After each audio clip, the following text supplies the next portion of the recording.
What is up, guys? Welcome to a new video. Yesterday we looked at the best ADs right now, and there were a lot of comments asking for other roles, so I thought we'd take a look at mid lane today. There are so many good mid laners right now, so what I've done is I've tried to pick ones that are the best solo carrying games, so in theory they're going to climb the ladder a little bit quicker. They don't really depend on their team, so number one, the best one is going to be Leblanc. She's one of the champions I personally try to ban every single game right now. She's so strong and also very hard to shut down or kind of like play around, in my opinion. She's really good at the push and roam style of play, which is probably the easiest way to carry a game right now. You control your lane while you win another, which sounds really easy, right? Mid lane is the center of the map. It's the most influence in theory and also the strongest mid game really with their abilities, and that's what we want to abuse more than anything. You have the ability to one-shot, which means even with the worst team, you can turn the game into a 5v4 for your team if you play it correctly. It's hard to be ganked with your W, but you can crush your lane super easy. If you're a better player than your opponent, it's really going to show, and I think that's a really good thing. The biggest problem with Leblanc is you're super squish. If you mess up or you take any damage, you get hit by any kind of crowd control, you're probably going to die straight away. She's number one though because she can hard carry games, but she can also throw them herself. So she's like high risk, high reward. Number two is going to be the new kid on the block, Corki, who is legit taking a dump on every single elo at the moment. This guy does so much damage, and he also has a decent late game now. So Corki is about 60% magic damage and 40% AD. Even though you're going to build AD, it still works like that. Your abilities increase with AD, they do more damage, but they deal magic damage. Late game, you can't really build a void staff and a last whisper really, so it's hard to get through armor and magic resist. Right now though, tanks are not as popular and games are faster, so both of these are massively better for him. They're making him better anyway. No tank means no penetration problems at I should not have said that. In quicker games means even with tanks they can't get too much magic resist and armor together. Your package means you can roam really well, same as Leblanc. You push and you roam, you have a big map impact, plus that thing does so much damage. Your ultimate rockets really hurt as well. The big one, so every 3 rockets, has a 150% AD ratio and 240 base damage. That is ridiculous. You have to remember you are still an AD carry though, getting up against all these assassins, so that can be kind of a bad thing. If you get caught, you're going to get screwed, and also tanks late games suck for you. Honestly though, your damage is nuts and you can hard carry easy with this guy. Even if your team isn't very good, you can still do it. So number 3 is going to be Katarina, another champion I think is a good idea to ban right now. Actually, the gunblade nerfs helps a little bit, but even so, she is a monster. Now she isn't going to show up on any stat websites as much because some people are very good on her and some absolutely suck, which is why I kind of wanted to talk about her more. It does take some level of skill I think, but as soon as you have the basics down, it's very easy to stomp people. Nobody gets the dagger system that much right now. She's going to jump over and over, right? You never know if she's actually out of a cooldown or not. It's hard to predict and outplay something when you don't understand it properly. She is very good at roaming around and using her crazy damage. Even with just a few items, she can one-shot people in an instant. It's ridiculous. This is one of the picks where I think people are forgetting how good she is because of how much she is banned or how many bad players that are playing Katarina. I haven't seen one for about a week actually, but she is still nuts. I especially like her for this video though because of how much she can roam and impact team fights on her own. She does not need her team to do that much. It is a bit more skill involved than others though, in my opinion, like the right time to go into fights, the right dagger use and stuff like that, but you can be really effective. So number 4 is going to be Jace, the lethality abusing little bugger right now, but he is super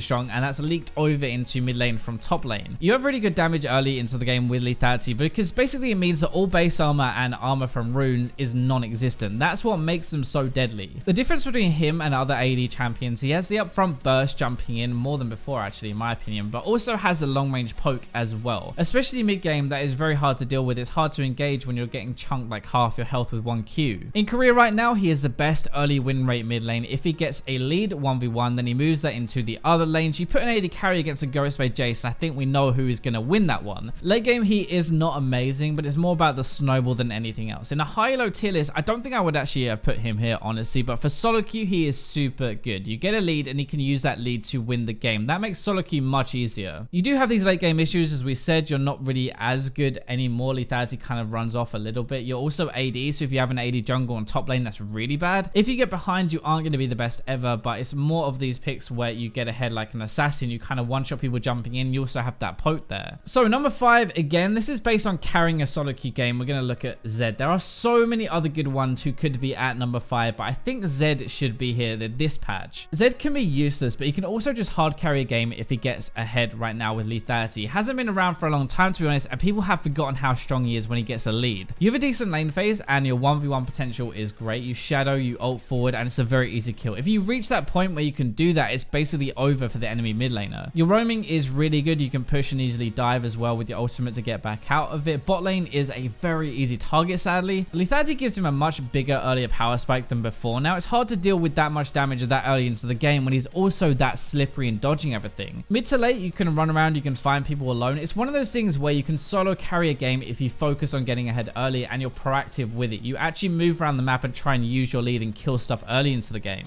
The biggest downside is not actually about Zed, it's about Lulu. Lulu is getting more popular and she's the natural cock blocker for Zed. So it actually might make him worse because she's being played more in the future. We'll have to see. Now, those are going to be my top 5 for hard carrying games, but we're also going to look at 4 other honorable mentions. Yesterday, I actually cut out one of them, so I said 3 and I only talked about 2, but we're actually going to go for all 4. So the first one is the other assassin, Talon. He could be here instead of like Jace or Zed. Really, he's risen up this patch massively, but we're going to have to see if he survives in future or not. He is really strong with lethality and basically an easier version of Zed, to be honest. His roaming is nuts, though, honestly. You avoid wards by ignoring walls exist. Xerath is probably the best poke champion at the moment. He can basically 1v5 if you get fed enough, which isn't even that hard. It makes engaging really hard on him as well because he's going to chunk out half your health before a fight even starts. This is actually one pick where even if your team is complete dog poo, you can actually still carry them. You don't even have to fight, you sit back and you just poke. But unfortunately, Ryze does not have that luxury. He is one of the hardest champions to play effectively, I think, but he is one of the best still. A good Ryze is really hard to beat. He does so much damage pretty early into the game as well. He's kind of tanky-ish and has a shield and even move speed. He's not as face roll as these. He's not as reliable. He kind of needs his team to engage so he can follow up after it, but he's still a real hard carry. Ahri is the last one because she is still the ultimate solo queue champion, honestly. High burst, plays like an assassin and a mage at the same time. You have your ultimate to stay safe or to gank from super far away. You just ignore wards, pretend they don't exist and ult through them. You have a heal, you have wave clear, the charm. You're just so well rounded and still really good. So I hope you guys enjoyed this. I know a lot of you will have different picks, but I wanted to try and offer some that aren't as obvious, just specifically here because they can hard carry games even with terrible teams. Anyway, thank you for watching this video, and for now, let's go to the robots.